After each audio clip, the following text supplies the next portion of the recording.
Welcome to the Wisdom Underground podcast. This is Didi Pershouse, and I'm here today with my beloved friend and colleague, Walter Jehne from Australia. Walter is an internationally recognized soil microbiologist, climate scientist, and innovation strategist.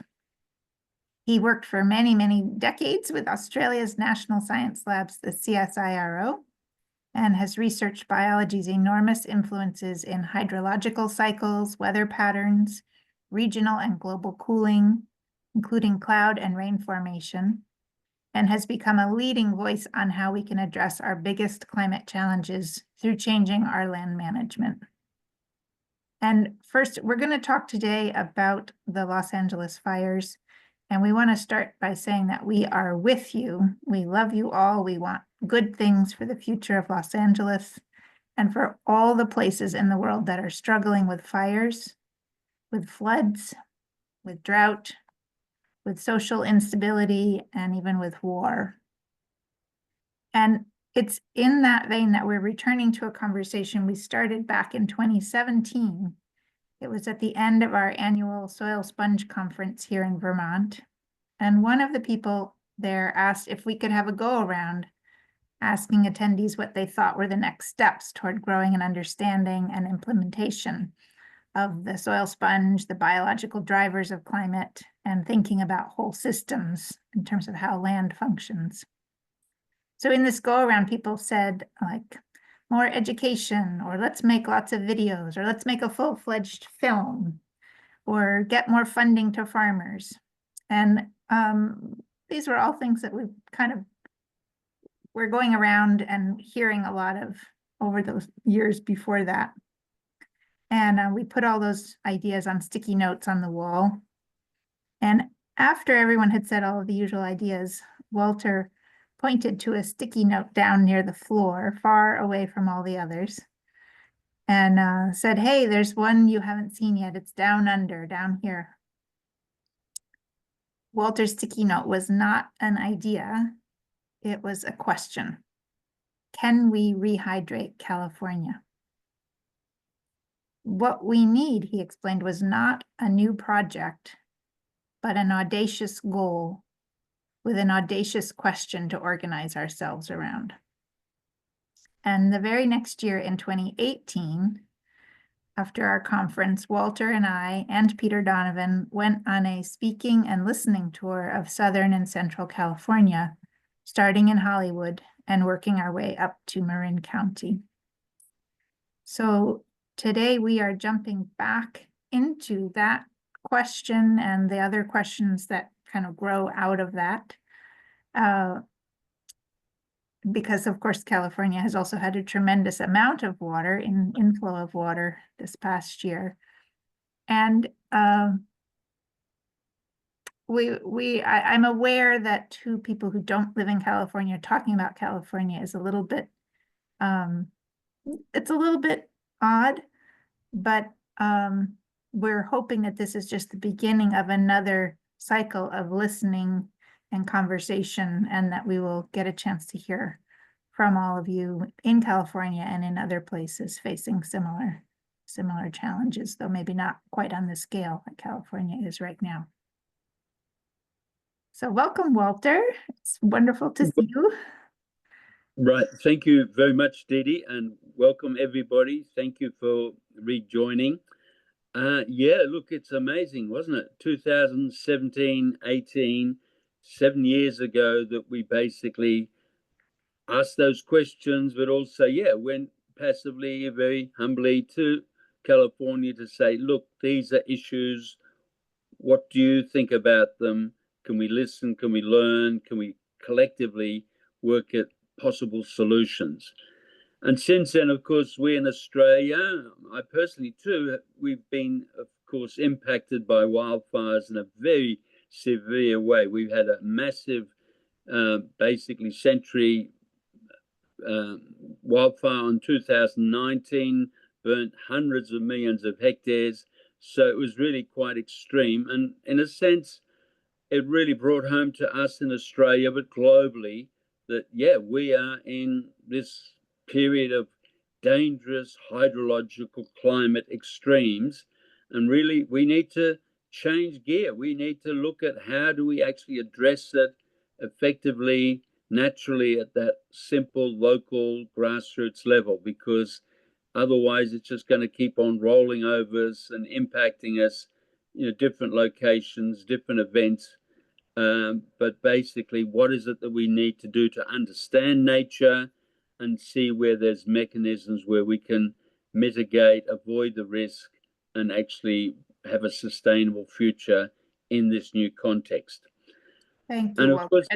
course, I just wanted to say, and you experienced losing things in a fire. oh yes, on the farm, big time, yeah.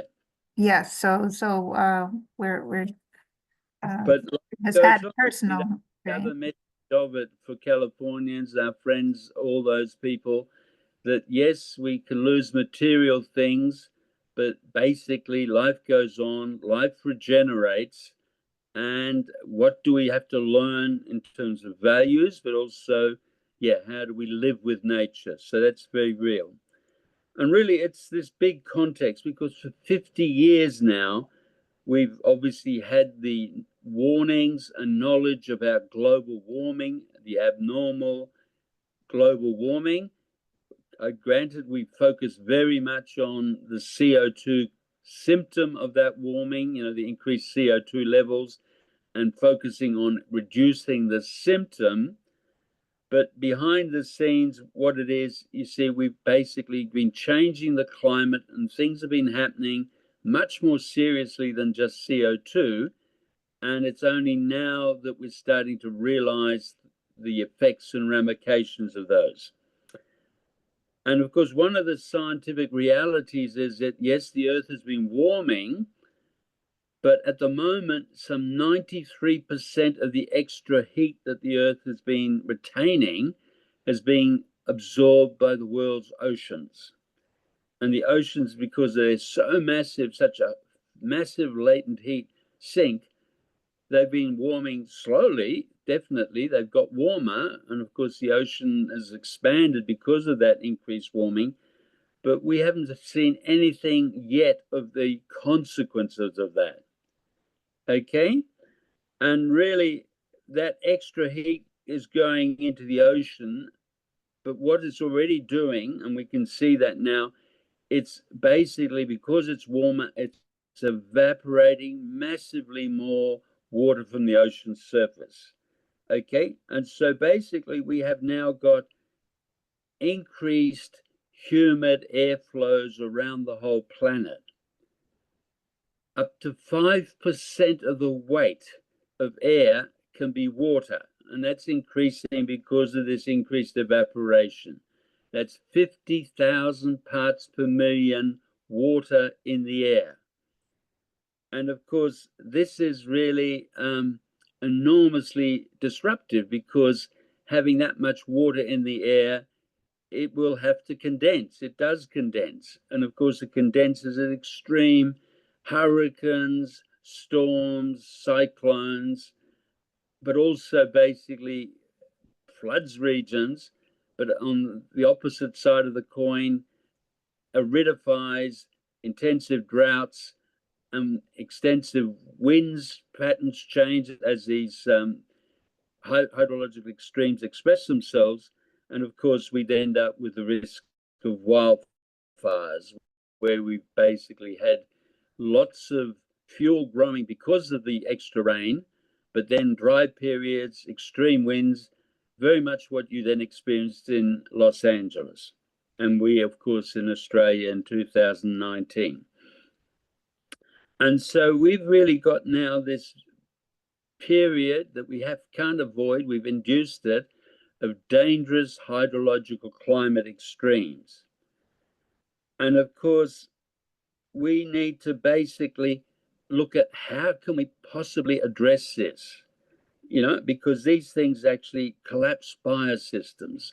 It's very, very clear that all our biosystems depend on regular, reliable rainfall and climatic conditions. And we are fundamentally changing those to these hydrological extremes. So we risk collapsing biosystems as we are with wildfires, right? basically, even after the fires in 2009, we haven't returned back to the natural form of vegetation across much of Australia because of those 2000 wildfires. So we risk collapsing biosystems, species going extinct, but also we risk collapsing communities. And this is, again, hidden, subtle, but absolutely cruel and unrelenting. Because, you see, our economies depend on reliable climates. If you're a farmer, you need to have seasons on which to grow your crops.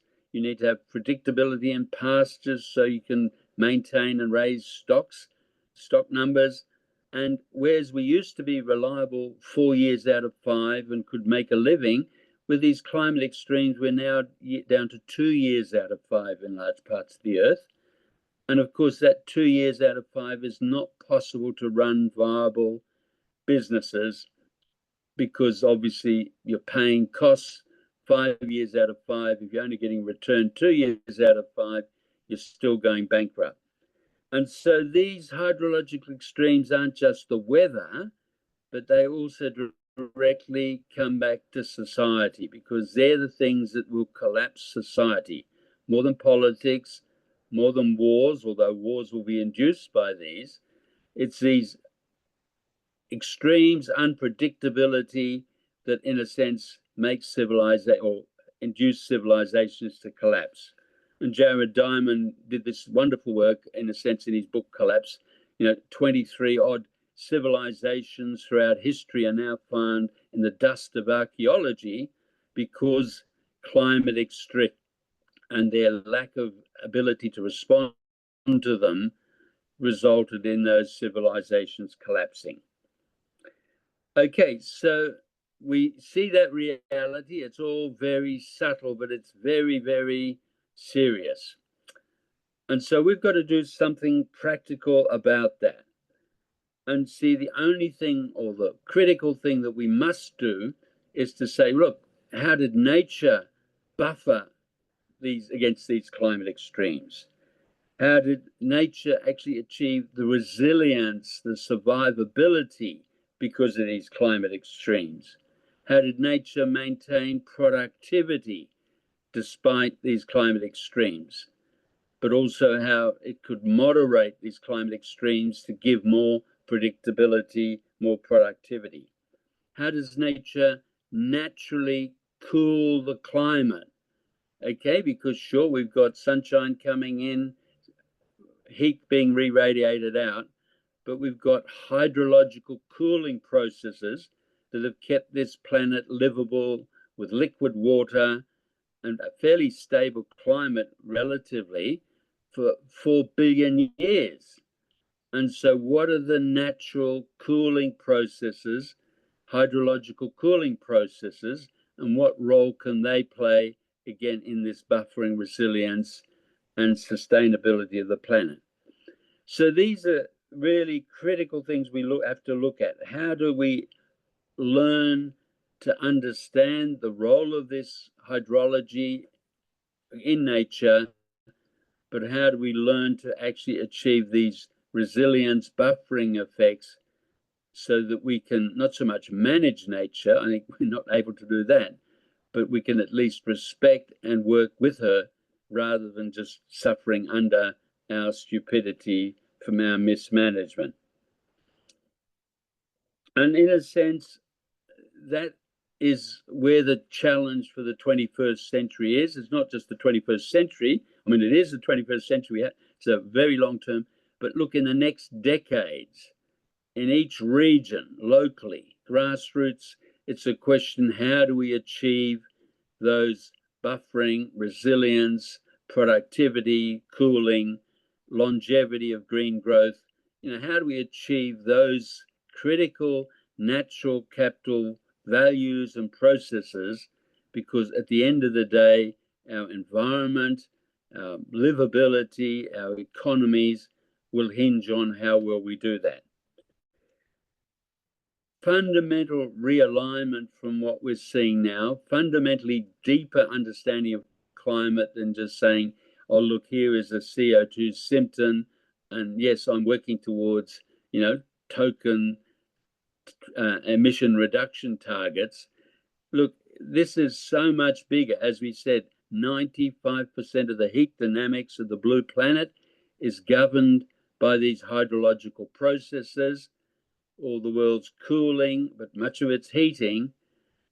By contrast, the CO2 component of the greenhouse gas effect, it's real, it's valid, but it represents perhaps 3% of that heat dynamics. Okay, so we're way beyond now just thinking that we're going to secure a safe climate through managing CO2. We're really being impacted by the monster, the elephant in the room that was always too big to be in the room to be considered, hydrology.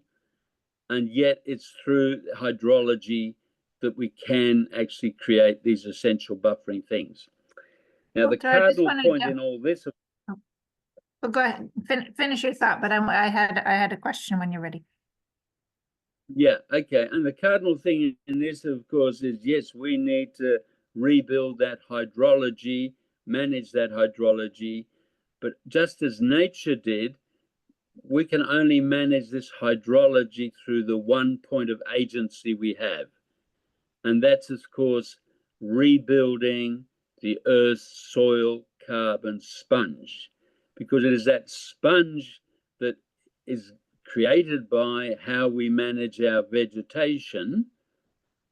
And of course, it is that sponge that infiltrates, retains, makes available the water that we need to drive these balanced hydrological processes, particularly the natural hydrological cooling that we now desperately need, the buffering we desperately need, and the resilience that we desperately need.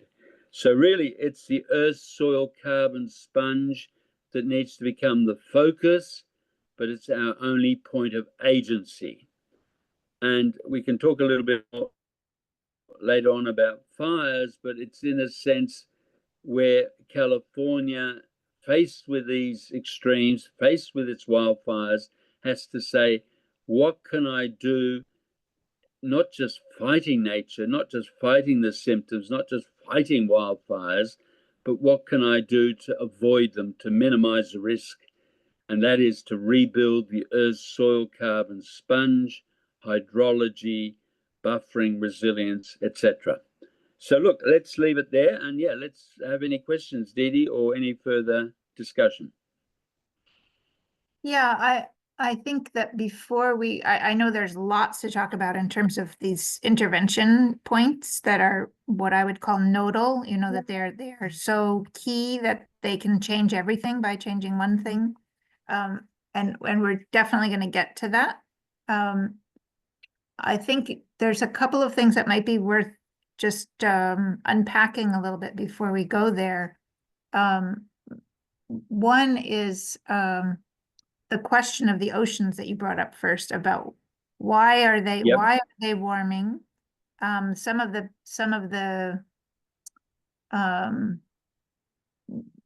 not only are they warming, but they are also absorbing a lot of the CO2, that the extra CO2. So part of this, I'll just say myself, that part of the reason that we can't just depend on drawdown or on cutting out fossil fuels for our cooling is that as we reduce the CO2 concentration in the atmosphere, the oceans will refund a lot of what they have been holding, just in the same way that when you take the cap off of a seltzer water bottle or a soda bottle, it fizzes out, and that it's literally the same response that the oceans will give. So we are going to, even if we remove a lot of CO2, the oceans will refund that CO2. So my question is the same thing true of the heat in the oceans, that as we cool things, will the oceans release more of that heat? And also, are the oceans warming primarily because of greenhouse gases or because of the heat dynamics of how we're managing vegetation on land, or or the fewer clouds, or what do we know there, or what are our questions there? Okay, well, we know a great deal, but of course the oceans are even greater. So there's a lot we don't know in terms of specifics, but the big picture is very clear. Look, we're basically a planet, the third planet in the solar system. We're getting 342 watts per square meter continually on average across the Earth's surface. That's heat, solar energy coming in. And of course, we've had a natural greenhouse effect. Life depends on it, which has warmed, continually maintained the Earth's climate some 33 degrees centigrade warmer than it would otherwise be because of this greenhouse blanket. And of course, we used to get 342 watts coming in and 342 watts being re-radiated out. And of course, that was the basis of our stable climate. And now what we've done is we enhanced the greenhouse effect abnormally through human activity, partly by increasing greenhouse gas levels, but we can go into this in more detail.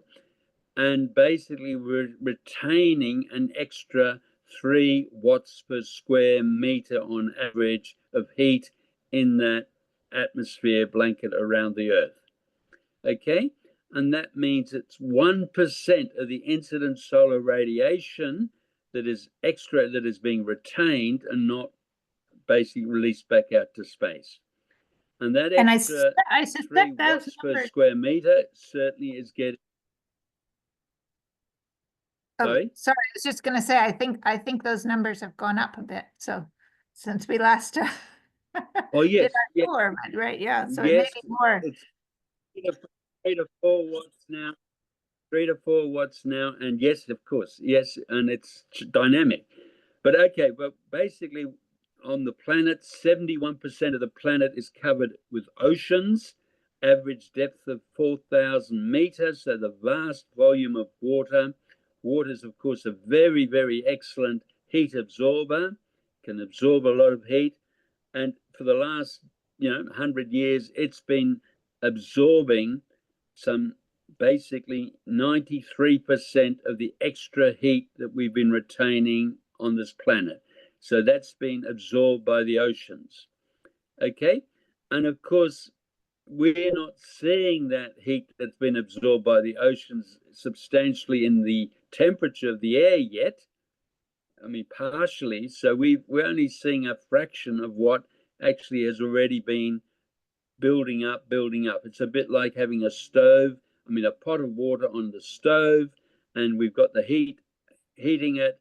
And initially the water is getting a bit warmer, but when nothing is big happening, but it comes to the boil, and then yes, we've got extremes, turbulence, all sorts of things, but it's not quite boiling yet. So let's go for it. Definitely the oceans are absorbing more CO2 as we increase the CO2 content. Some, half of the CO2 is actually being absorbed in the oceans. But as they get warmer, they can hold less CO2. So basically, as we warm the oceans, their capacity to hold CO2 is decreased, and therefore it'll be re-emitting that 50% of CO2 that it's been absorbing. So again, we're going to get exponential increases in CO2 because of the ocean degassing, as you said rightly. The oceans, of course, also deheat themselves, and they deheat themselves through evaporation. Okay, taking that heat and converting liquid water into gaseous water. And that takes latent heat of vaporization from the ocean, enormous quantities, and takes it up into the atmosphere. So the oceans are cooling themselves or releasing that heat or some of that heat through increased evaporation, which is again creating that increased moisture content in the air, because we're now putting much, much more moisture in the air. And so the air that's circulating the Earth varies, of course, in moisture content, but up to 5% of the weight of that air can be water. And of course, that water, when it cools and condenses, comes down in horrendous, extreme hurricanes, floods, storms, cyclones, right? So rather than coming down in a seasonally controlled, predictable pattern, it's now coming in dangerous hydrological climate extremes. So, yep, it all hangs together. It's all driven by the sunshine, the physical properties of water, and effectively heating up that pan of water on the stove. So if we were to cool the land surface through increasing vegetation, would that also cool oceans? Look, like okay. How much movement is there of the? I mean, I know there's a lot of air movement, but well, obviously, yes, the air moves, all the winds, all the hurricanes are driven by moving from hot to cool, from high pressure to low pressure. That drives all the winds, right? And yes, if we can keep land vegetated, protected, buffered, green, cooler, then basically we can both induce increased regular, reliable rainfall because we're inducing increased condensation of that water. And of course, that rainfall is critical for recharging in-soil reservoirs, preventing wildfires, maintaining, it's really the essence of life on land. And we can keep that, by precipitating that water, we can actually cool the planet. Now, I wasn't going to go into this, but you see, you've sort of said, is basically removing water from the air helping to cool the planet? And the answer is yes, it is. Because the greenhouse gas, as we've said, that's 33% increase in temperature from the natural greenhouse gas. That was based on a very simple physical reality, and that the greenhouse is governed by the amount of heat radiation from the surface of the Earth times the percentage of that heat which is absorbed by greenhouse gases. Now, the dominant greenhouse gas isn't CO2, but water vapor. Okay, and as we increase the water vapor in the air, and as we hold it in the air for longer, that water is absorbing incident solar radiation while it's in the liquid phase and acting as the dominant greenhouse gas, absorbing re-radiated heat from the Earth's surface while it's in the gaseous phase. So in other words, it's primarily cooling when it's liquid, and it's primarily warming the Earth's surface when it's in a vapor form. Well, look, basically, while there's water in the air, large volumes of water, it's actually both warming, both as a liquid, and while it's in a liquid phase, it absorbs solar radiation directly. But then, of course, when it absorbs that, it evaporates into a gas. And while it's a gas, it's absorbing re-radiated heat from the Earth's surface under the greenhouse effect. So it's I meant when it's in a liquid, and as in if we have big high albedo clouds, it's reflecting. No, okay, look, yes, now that's sorry. Yes, but hang on, this is before it forms clouds, okay? Okay, gotcha. The gas and water in the air as a water vapor, humidity, haze is warming, both as hazes and as gas. Yeah. And it represents that water vapor represents 80% of the greenhouse gas effect. By contrast, the CO2 in the air that is relatively constant represents some 11% of the greenhouse gas effect. Yeah. So we're already seeing there that 80% of the greenhouse gas effect is driven by water vapor, not by CO2. And by having increased the level of water vapor in the air, particularly the longevity of that water vapor in the air, we are massively increasing the greenhouse warming effect. Okay, now you mentioned clouds and cloud formation, all right? So we have we can get to that later. That's okay. Very briefly, the thing is, yes, to get rid of that water in the air, which is of course needed to cool the planet, nature has basically evolved exquisite microbiological systems where those water vapor molecules are coalesced on microbial nuclei to form cloud droplets. And when the cloud droplets form a dense mass, they form a white reflective cloud. And that white reflective cloud, as we say, is reflected, and it can then basically reflect a lot of the incident solar radiation directly back out to space. Half the planet at any time is covered by these dense white clouds, and they reflect some 33% of the incident solar radiation from the sun back out to space, massively cooling the planet. So that's one of the nature's, Earth's principal cooling processes. But it's all governed hydrologically. So the warming is hydrological through greenhouse gas absorption in the humid haze phase, and the cooling is governed hydrologically, 33% through those clouds. So water in the air has enormous dual dynamic effect in both warming and cooling, and thereby buffering the Earth's climate, and for the last 4 billion years enabling the Earth to maintain liquid water and life to evolve initially in the oceans, and then 400 million years passed on land. And while we're on cooling, let's not forget transpiration, because that's really Okay. key, Look, key in terms of even talking about water and cooling. That is an enormous, of course, transpiration, evapotranspiration, we mentioned that earlier. Yes, the oceans warm, absorb water, absorb heat, but then they cool themselves by transpiring, or in their case, evaporating that water and releasing that latent heat back into the atmosphere. And of course, that significantly cools, that surface from which the heat has come.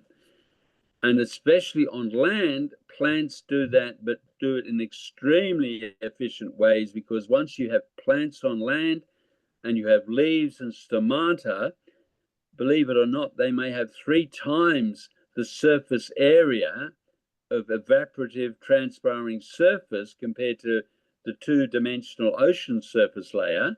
Yeah, with the trees, the surface area is extraordinary. Releasing an enormous amount of latent heat from the surface back up into the air.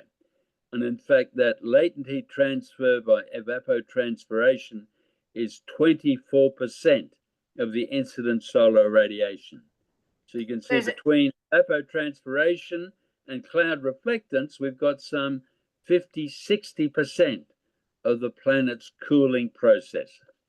There's a tremendous there was an article in The Guardian a few months ago that was unpacking a study that had just come out, looking at botanical gardens and parks and various wetlands, etc., and how much cooler they are than nearby city streets. Totally. And incredible differences in terms of the amount of cooling, like 10 degrees Fahrenheit, 4 to 5 degrees Celsius difference.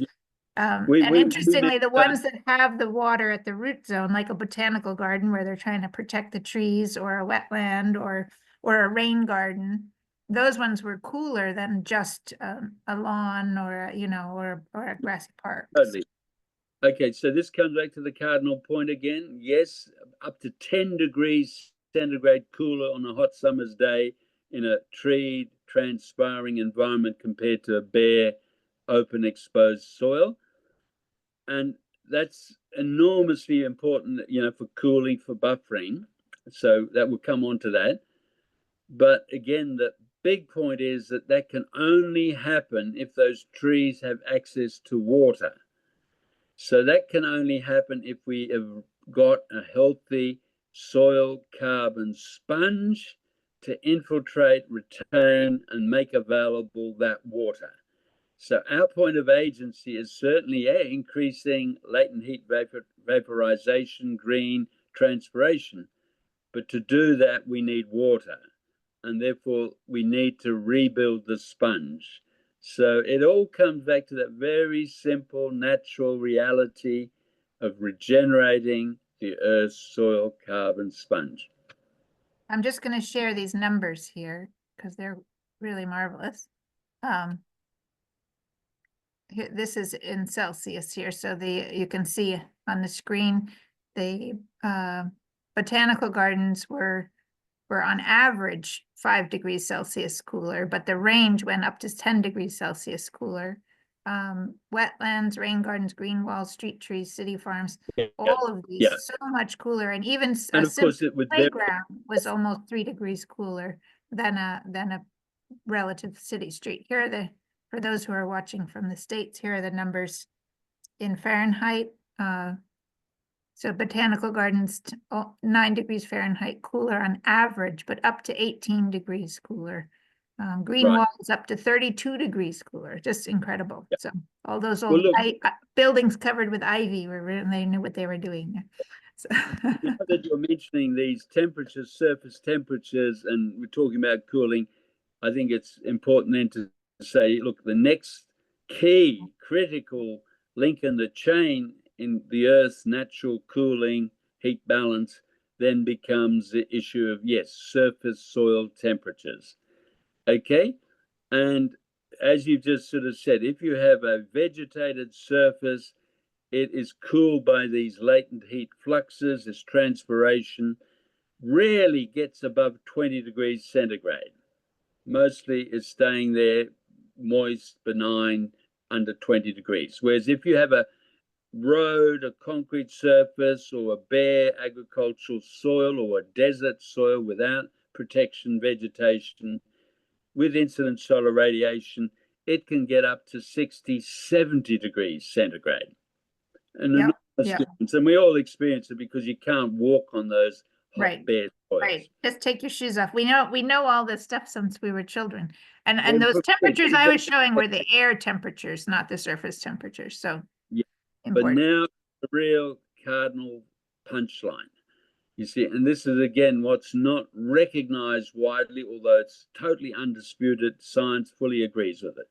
There's a physics of basically re-radiation, black body re-radiation, the Stefan-Boltzmann equation. It's a bit like gravity, you can't avoid it.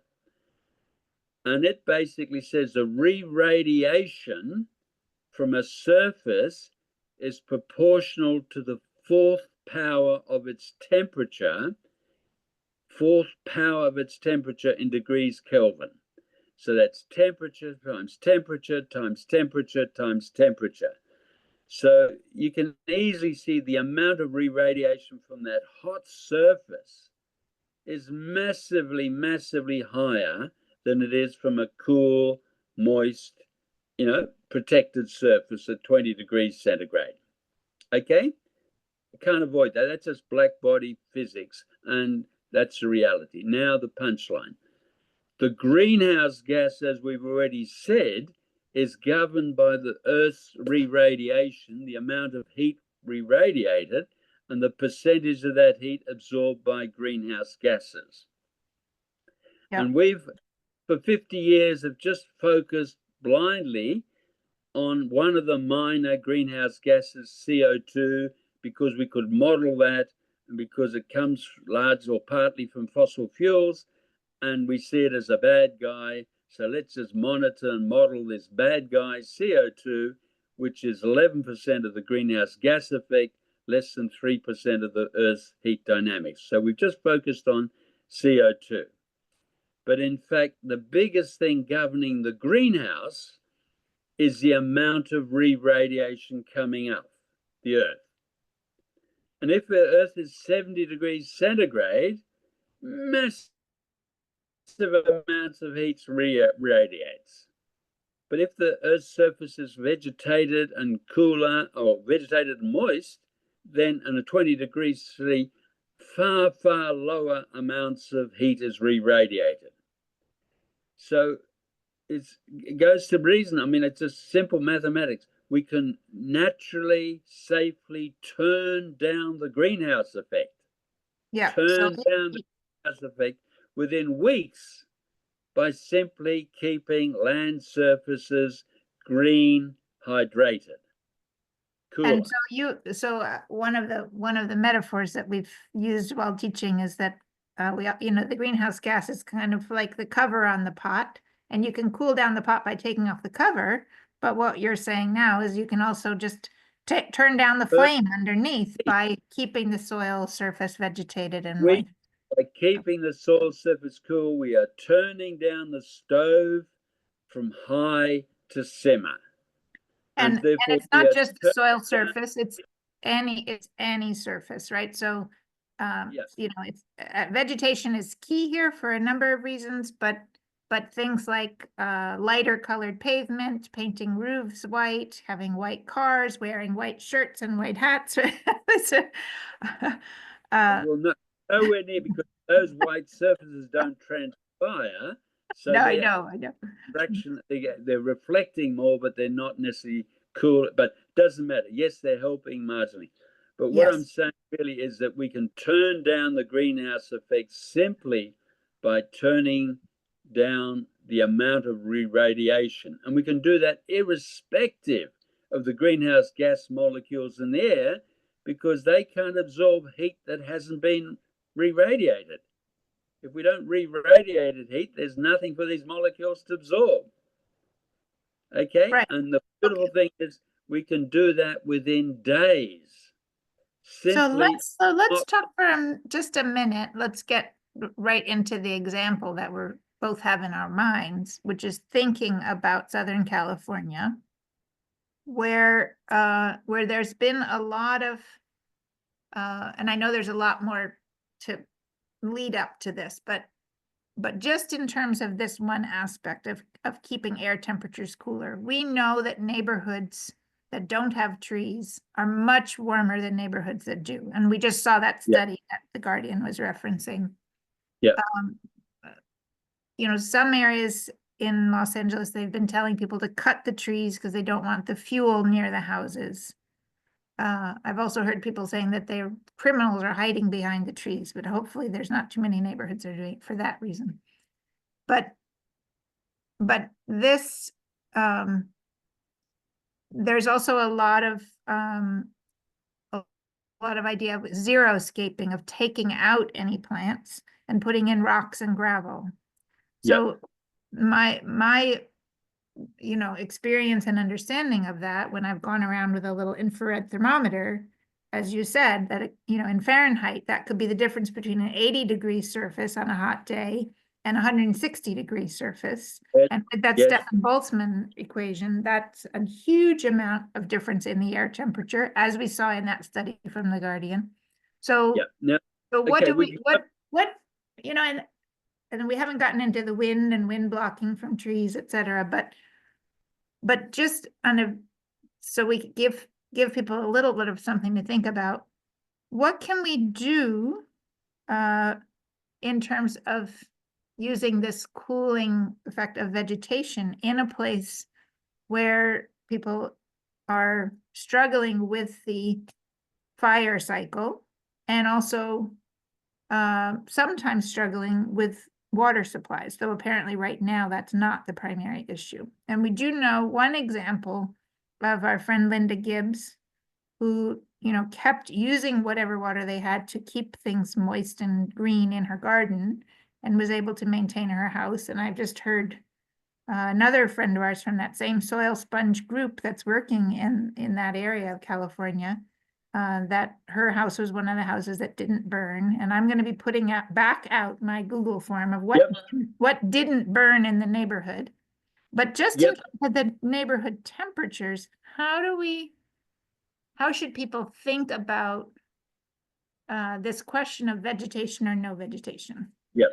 Look, Didi, and again, it's a very big topic. There's very beautiful, elegant answers, very effective, very natural. But the point is, it takes a bit of workshopping and thinking. But look, the very simple thing, it's not that trees are good or bad. Trees are very effective at cooling, shading, transpiration, right? But yes, trees are made out of biomass, carbon, and carbon can burn, right? But the point is, it doesn't have to burn. We can talk that later on about, well, what we could do with the litter from trees that don't, not so that it doesn't burn, right? Basically, nature has evolved beautiful microbial composting processes, so a lot of vegetation never burns because the fungal breakdown of that litter is so efficient, so fast that there's no fuel. So you can have trees, shade, transpiration, cooling without the risk of fuel for fires, right? Right. And likewise, you can have grassland as long as you have something to graze it and biodigest it and turn it into manure and compost. Exactly. If you've got grassland and you've got mobile compost heaps grazing that grassland, be they, antelopes or insects, right, or cattle, you can maintain a green thing with very limited fuel for burning. And certainly you are protecting that surface, you are reducing the re-radiation, and by keeping that temperature cooler, you are massively reducing its risk of ignition and, of course, the intensity of the fire that results. By contrast, when you xeriscape a landscape, you're massively increasing the re-radiation, and so you're almost basically exploding, or when a hot weather comes, you're effectively, putting so much heat up that things are effectively volatilizing, right? Houses and what have you, they're sort of turning from wood into gas because of the extreme heat that they're under. So you can avoid all that. But again, it's not just the houses, it's a bigger thing. Look at the Central Valley of California. It used to be a verdant Garden of Eden with vast areas of wetlands, deep, soft sponges, and really maintaining hydrology, cooling, extremely productive in plants and animals. And what have we done? We've drained it. We've basically aridified it. We've bared most of it because we don't want the grass to grow. We think it's competing with our almond trees or whatever. And now much of the Central Valley is, in summer, hot, dry summer drought conditions, bare dirt, re-radiating massively. And so not just in Los Angeles, but the whole of California, we are desiccating it, aridifying it, because we're preventing that green protective cover. But again, let's make the punchline. The thing is that you can only have green protective cover, whether it's in your urban area or in the Central Valley, if you've got water for those trees. And as you said in the LA fires, hey, the water hydrants were dry, no water. And so you can't rely on water from hydrants, from dams. The water you rely on is the water from your in-soil reservoirs, put there by the Earth's soil carbon sponge, infiltrating, storing, and making available rainfall. So if we have, as you've said with your case studies, if you've got areas where they've focused on the sponge, focused on restoring and retaining that water when the flood times came, you'll find that they didn't have floods, they didn't have flood damage, they haven't had fire damage because the sponge has retained water in the landscape, and that water in the landscape has buffered them from these hydrological extremes, even though all around them, houses were either flooding or burning. So the sponge is the essential lifeboat, survival strategy, regeneration strategy that we need to focus on, because that's what ironically, ironically, the way that we grow the sponge is by having diverse, deep-rooted plants growing there. And so we need to use, people say, oh, we can't have cover crops or we can't have a lawn because we don't have enough water. But I say you can't have enough water without having the plants to take up the water. So of course, it's the plant roots themselves that feed the biological workforce that create the structure and function of the soil sponge. Look, all of nature is in cycles and these balances, right? And yes, you need water for life, okay? And so basically, to get that water, you need life, because you need life in vegetation and in microbial life to make the sponge. Very simple question. You go back to, your Nevada desert or wherever, and there's a rocky desert. And then we have to look at how did that rocky desert turn into vegetation 400 million years ago, when the earth was just a dry, hard, rocky desert and ocean.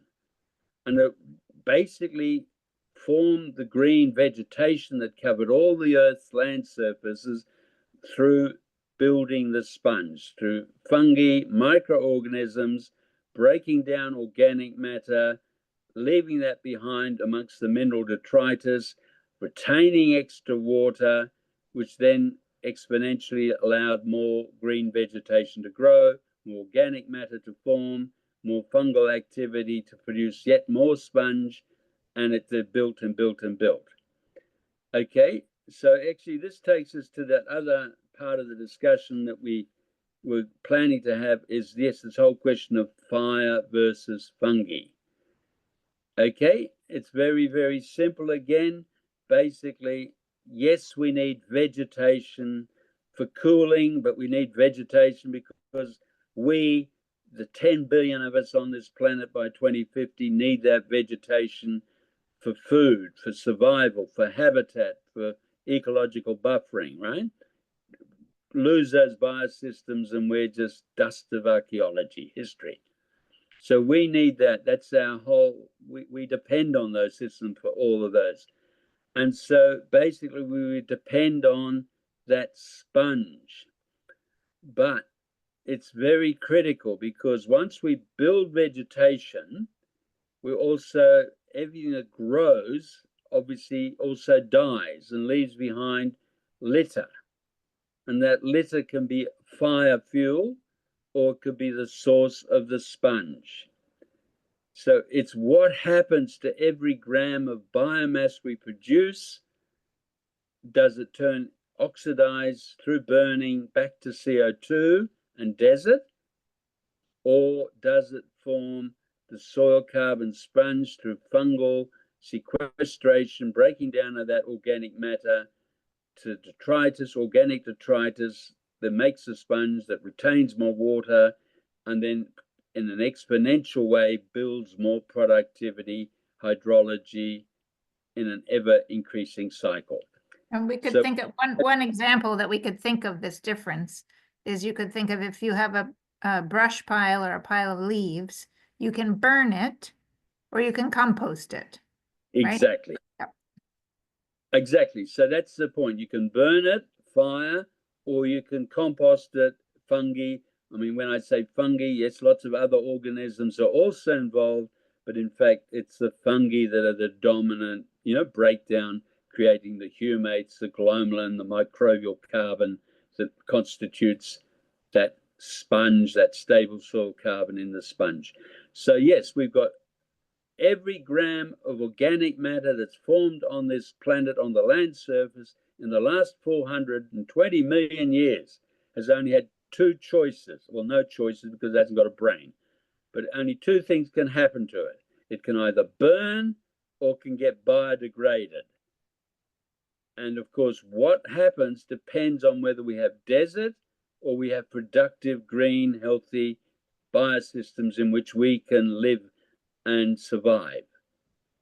And the powerful thing is we govern what happens to every gram of biomass. Does it burn or does it turn into the sponge?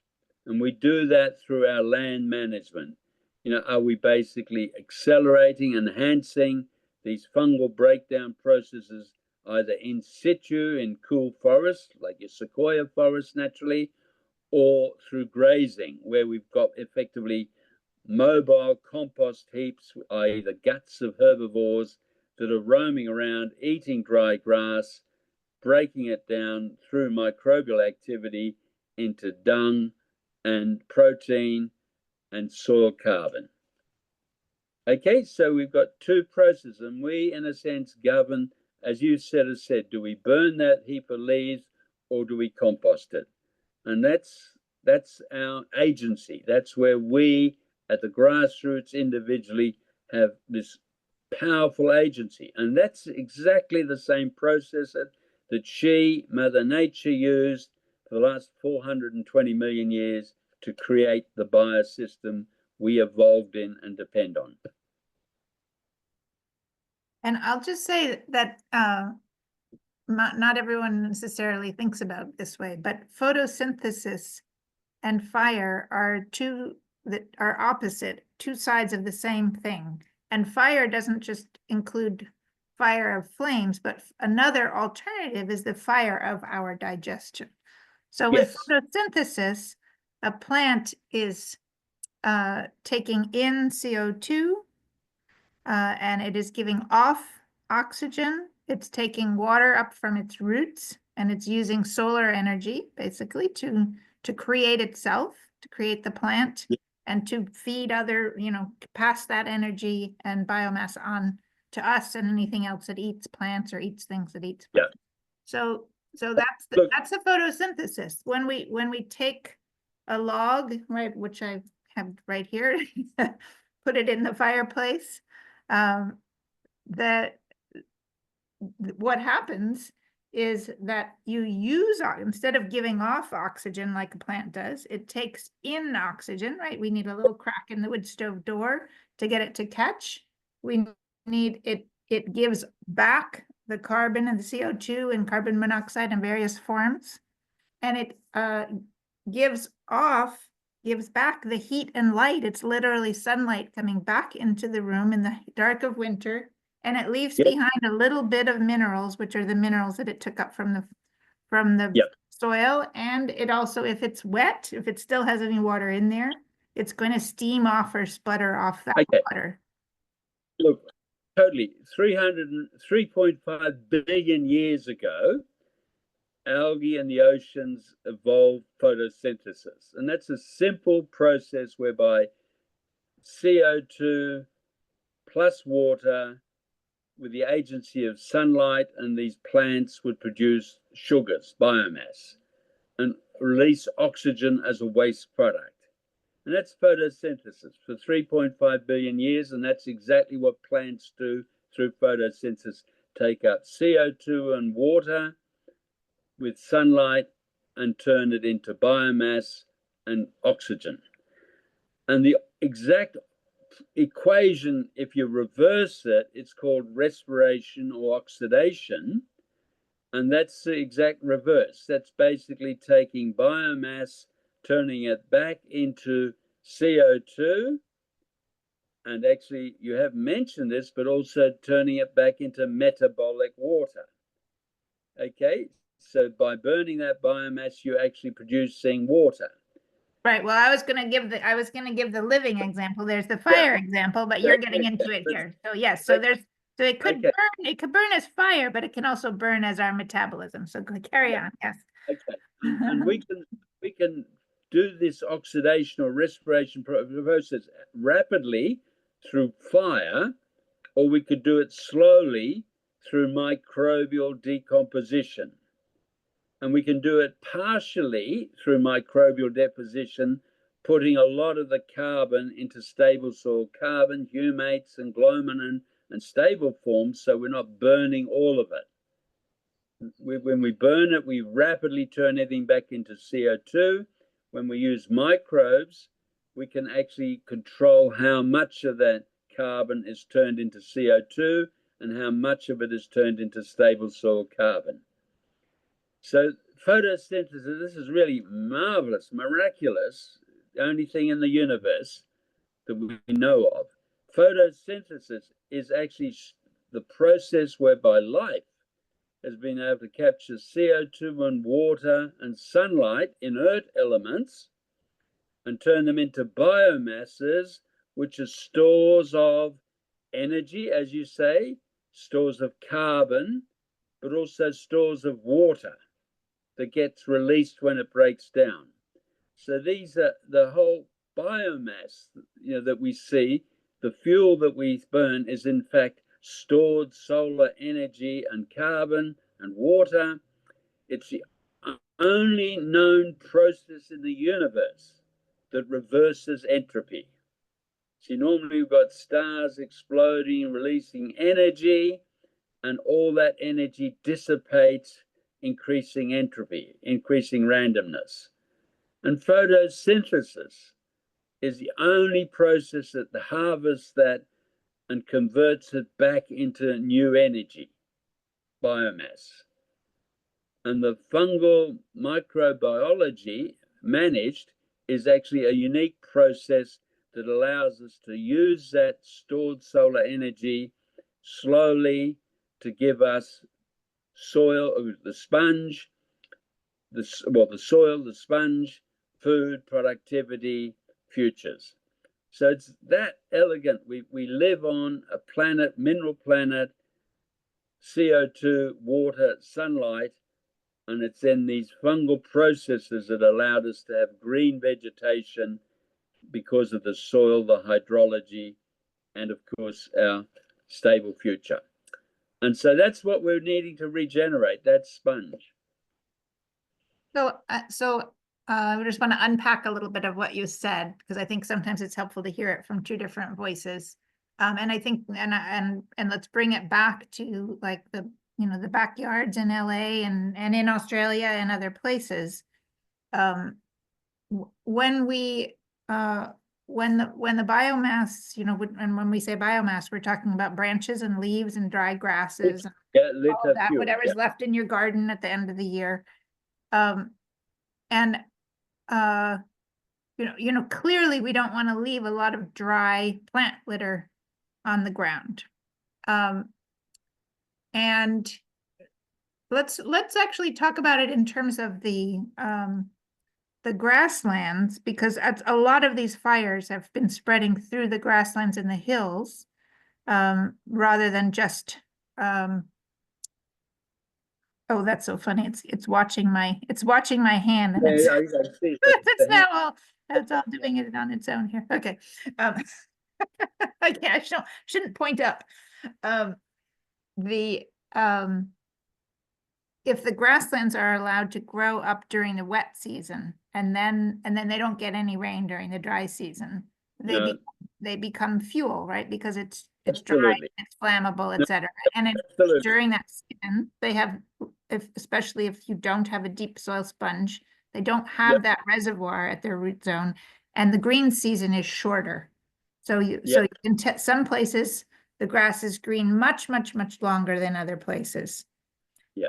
Especially in a place like California, where you have seasonal, rainy season and a not rainy season. So when photosynthesis is when the grass is growing, and one possibility is that the biomass that has grown can ignite and burn off, and that is what we were just saying is fire, the opposite of photosynthesis. The heat and light comes back out as fire, the CO2 comes back, goes back up into the atmosphere, and then you have the mess that we're seeing, this tragedy in Los Angeles, where you're losing lots of other things as well.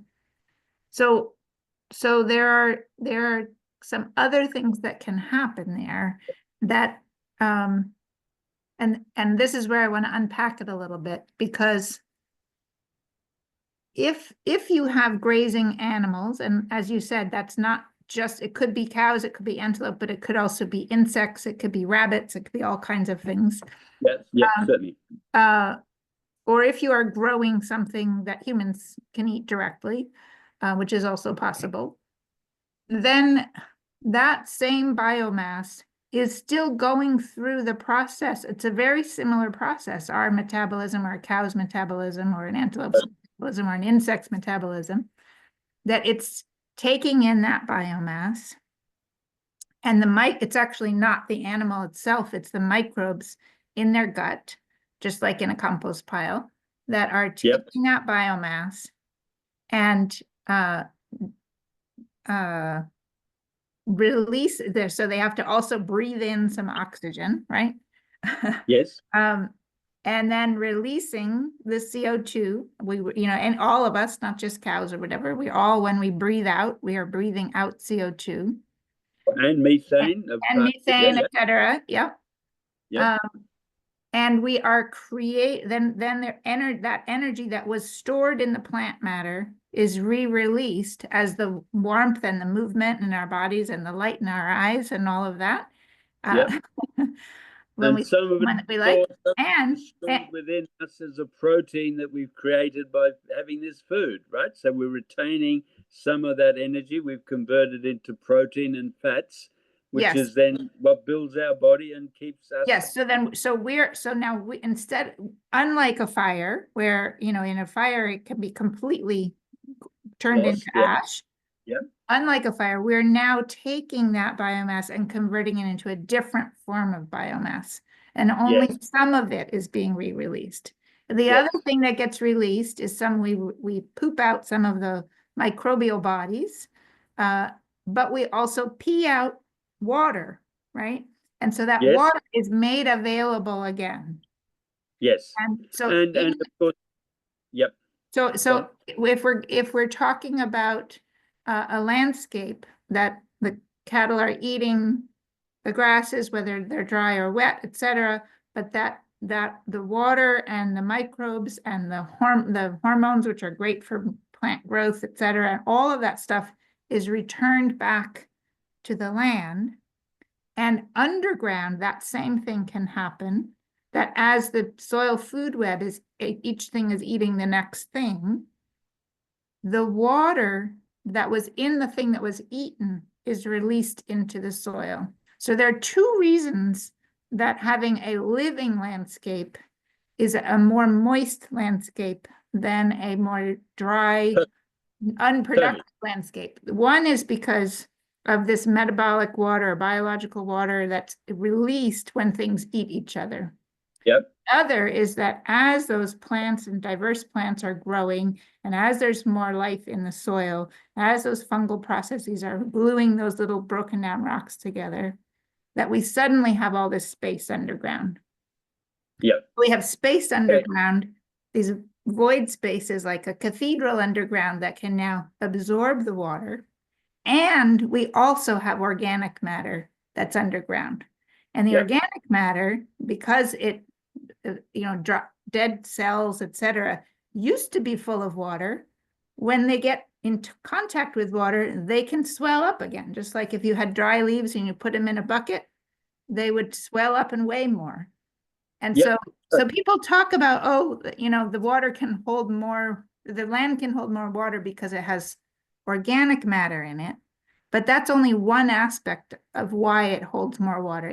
The primary reason it holds more water when it's a living, productive, thriving, vital landscape is because there's space underground. And that space is created through the plant roots, through the fungal processes, through all of the microbes, through these soil aggregate formation, through earthworms moving through there, through little mice and voles, etc., moving through there.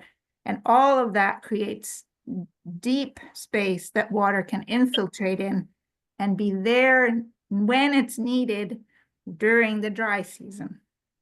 Absolutely. So look, absolutely. And you've looked at it from now water and carbon and then the space. See, that's again amazing. We're now creating space in soil. Now it's made up of nothing, right? It's basically just space. But then the voids are so powerful because they get a massive stimulus in terms of the mineral surfaces available for solubilization, the rootability of the soils, the capacity for roots to proliferate to 2 meters, not just 20 centimeters. You mentioned the capacity of those voids to hold water. So we've got a sponge that's a. So do you understand, through this anti-entropy soil carbon sponge formation, we just haven't conserved water and carbon as dead minerals. We've created a three-dimensional matrix environment which has all these synergistic positive reinforcement effects. Let me give you another.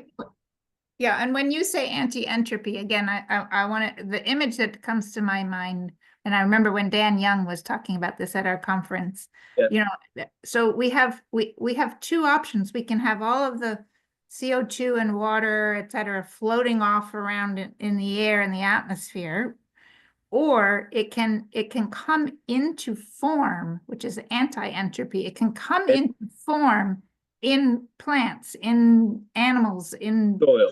in soils, etc. And I like to think of that the soil sponge formation is also anti-entropy because Yes, yes, because because you it have creates these that you have all void. these little It bits of creates, broken down rocks that now suddenly form something that has a function that is very stays together. It doesn't fall apart when it rains. It doesn't fall apart. and So that function that it creates, Didi, is 10 times more than the individual components. And let yes, me illustrate that just with another one, which is actually even more, I mean, it's just complementary, but even more elegant. You see, basically, 78% of the air that we live in and breathe is nitrogen. Okay? And nitrogen is essential for all growth, for all living matter. It's actually fundamental to your protein. So we need a very high relative concentration, not just of sugars, but of nitrogen. And of course, that nitrogen is initially fixed by microbes from the air into microbial biomass, right? And it's the only way that, well, lightning does a little bit, but that's really the main process that nitrogen becomes available for life. Okay? But when we burn organic matter, which contains, 1/20th nitrogen in it, all that nitrogen just goes back up as nitrogen gas. And we're limited. We have to start again, right? So we haven't got nitrogen. But if we haven't got nitrogen, we haven't got life. We haven't got microbial life. We're starving whatever there is of that nitrogen essential. But if we biodigest it, as you sort of said, we generate water, but then in that water, we put urea, we put all the nitrogen waste. So it's not volatilized. We're not breathing out nitrogen from the food we eat. Well, we breathe out some nitrogen from the air we take in, but do you understand? We're not releasing that nitrogen. We're saving that nitrogen in the protein that we create ourselves with and in our excrement, our urine, and our feces, right? And so that nitrogen is then again conserved. So it's not just energy, water, carbon, but also nitrogen that is now stored and enhanced in that biological cycling system. Now we're talking about, absolutely, we need to break this litter down like the Californian grasslands. We need to break it down. But to break it down, we need nitrogen in those living organisms, the fungi, the gut bacteria. And we need a carbon nitrogen ratio, which is basically 20 to 1, or has to have enough nitrogen to be active. If it's like most dry litter, which is perhaps 100 to 1 or 200 to 1, nitrogen is basically starved and a limiting factor. But in a compost heap, because life has maintained that nitrogen, we maintain carbon nitrogen ratios of below 20 to 1. So then we're enhancing the microbial, biostimulating the microbial processes in part through that carbon nitrogen ratio. So again, here's nitrogen, an inert gas in the atmosphere, which is captured, taken up in life, and then recycled, and is actually a key metabolic catalyst for life and for cycling. So again, just how wonderful nature is, but how simple and elegant these processes, but how we completely disregard and destroy them in a lot of our industrial agriculture, and certainly by burning.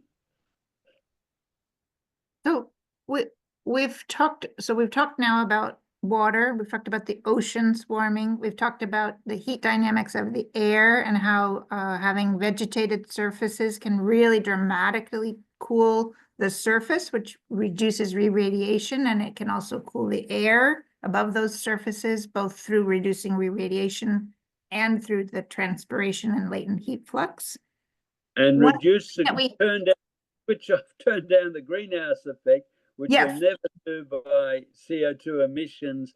I mean, at a minuscule level compared to turning it down. as simply as not mowing your lawns, right? As simply as basically keeping green, protective, transferring plant cover and not letting that go into bare, hot, dry.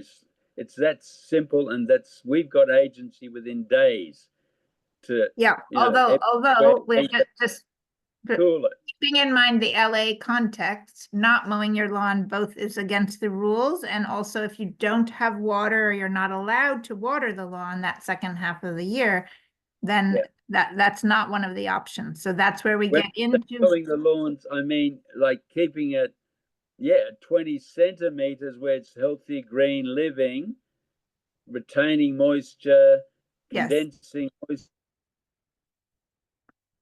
at night, rather than basically astroturf concrete surfaces, right? Yes. And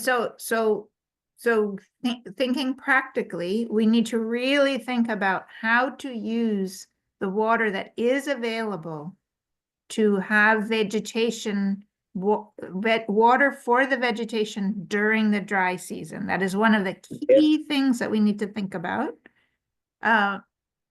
We need to think about the ability to grow that soil sponge through diverse vegetation that then isn't allowed to burn, so that there are ways to graze it down. Or, when we're looking at the Central Valley, we're thinking about how to incorporate diverse cover crops and how to graze them down rather than tilling them in, which then destroys the soil structure.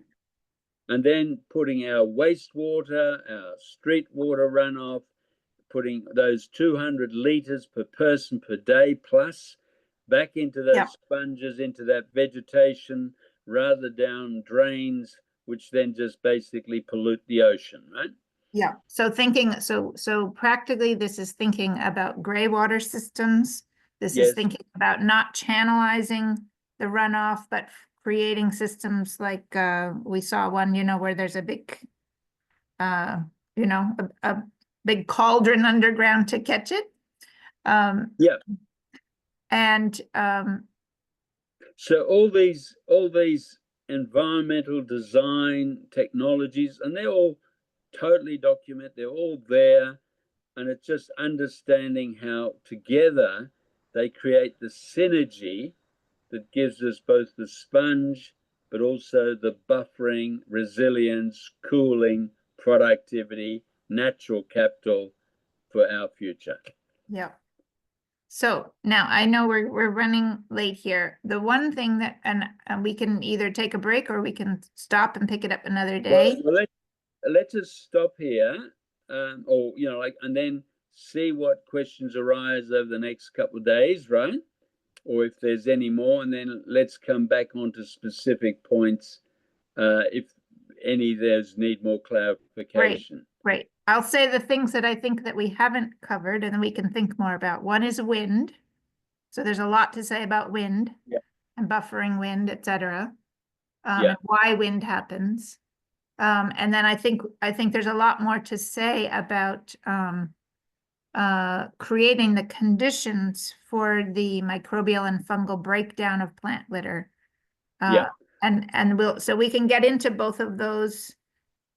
And a topic that we raised in 2018 in California, this is really critical, and this is harvesting the rivers in the air.